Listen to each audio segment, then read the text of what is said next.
जैन साथियों, आज आरएसएस के 100 साल पूरे हो रहे हैं, यानी कि राष्ट्रीय स्वयंसेवक संघ। नाम में क्या लिखा हुआ है? राष्ट्रीय।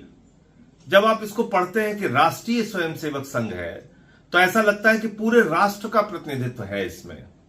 लेकिन 100 साल पूरे होने पे मेरे कुछ सवाल हैं। वो तीखे भी हैं, कड़वे भी हैं, लेकिन सच्चे भी हैं।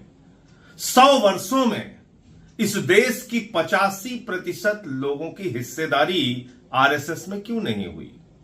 100 वर्षों में एक भी दलित आरएसएस का प्रमुख क्यों नहीं हुआ?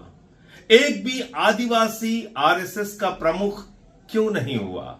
एक भी पिछड़े वर्ग का व्यक्ति आरएसएस का प्रमुख क्यों नहीं हुआ? कभी आपने सोचा, कभी आपने विचार किया कि आरएसएस जो अपने आप को राष्ट्रीय स्वयंसेवक संघ कहती है, उस आरएसएस में एक भी आरएसएस का प्रमुख 85% आबादी से नहीं है। छोड़ दीजिए आप, दलित, पिछड़ा, आदिवासी तो नहीं है, एक भी महिला आज तक आरएसएस की प्रमुख नहीं हुई। तो आप इसको एक दकियानुसी सोच वाला, एक संकुचित सोच वाला संगठन कह सकते हैं, जो संविधान के खिलाफ है, जो आरक्षण के खिलाफ है, जो दलितों के खिलाफ है, आदिवासियों के खिलाफ है, पिछड़ों के खिलाफ है, जो मनुवादी व्यवस्था में यकीन रखता है, जो जाति के नाम पर भेदभाव वाली व्यवस्था में यकीन रखता है, जो छूत और अछूत की व्यवस्था में यकीन रखता है, जो बाबा साहब डॉक्टर भीमराव अंबेडकर के खिलाफ है, उनके संविधान के खिलाफ है। ऐसे संगठनों से आपको सावधान रहना चाहिए। और इनका क्या योगदान रहा भारत की आजादी के आंदोलन में, यह आपको जरूर पढ़ना चाहिए। 100 वर्षों के पूरे होने पर इनकी शुरुआत 1925 से हुई है, और तब देश जब गुलाम था अंग्रेजों का, उस वक्त आरएसएस ने अंग्रेजों का साथ दिया। इस सच्चाई को देश के लोगों को आज 100 वर्ष पूरे होने पर बताना चाहिए।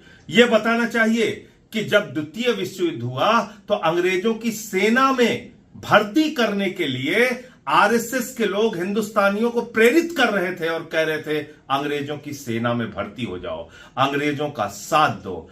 आप जाइए, इतिहास में पड़ताल कीजिए, खोजिए और थोड़ा वक्त लगाइए, आपको पता चलेगा। क्रांतिकारियों की मुखबिरी इन्होंने की, भारत छोड़ो आंदोलन का विरोध इन्होंने किया, भारत की आन बान और शान तिरंगे झंडे का विरोध इन लोगों ने किया। यह इतिहास का ऐसा काला सच है जिसको आरएसएस कभी इनकार नहीं कर सकती। इसलिए जब आप 100 साल पूरे होने पर यह सुन रहे हैं कि प्रधानमंत्री टिकट जारी करने जा रहे हैं, पाठ्यक्रमों में आपको आरएसएस का इतिहास पढ़ाया जाएगा, तो उनकी बड़ाई, उनकी तारीफ, उनके कसीदे पढ़े जाएंगे, लेकिन यह नहीं बताया जाएगा कि इसने आजादी के आंदोलन में देश के साथ गद्दारी करने का काम किया है। यह भी नहीं बताया जाएगा कि 52 साल तक आरएसएस ने अपने मुख्यालय पर तिरंगा झंडा नहीं फहराया। और यह तो आपको जरूर याद रखना चाहिए कि यह भेदभाव में यकीन रखने वाला संगठन है। इसीलिए आज तक आरएसएस का कोई भी प्रमुख दलित,